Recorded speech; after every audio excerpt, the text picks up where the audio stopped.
Kwa hiyo hongereni. Poa, niambie. Safi bwana.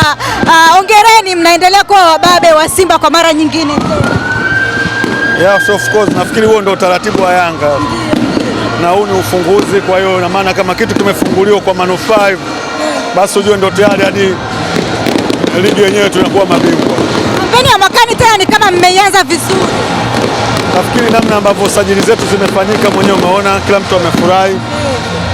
Timu nzuri. Yes. Unaionaje Yanga ya msimu huu sasa kwa kikosi ambacho kimecheza siku hii ya leo? Kwa leo nashindwa kuwa na jibu la moja kwa moja kwa namna ambavyo hizi games zinakuwa na pressure, kila mchezaji mpya anataka kuonyesha, lakini baada ya game 3-4 hivi ukiniuliza hilo swali nitakujibu vizuri tu. Nani mchezaji wako bora wa mechi siku ya leo? Siku ya leo ambaye amecheza vizuri? Yao. Mimi niko upande wa Yao.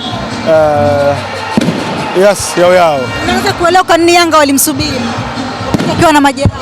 Toka anakuja mara ya kwanza kabla hajaumia alionyesha kitu gani anacho, na ndio maana alivyoumia Yanga wakamsubiri, na anaonyesha kwa nini tulikuwa tunamsubiri.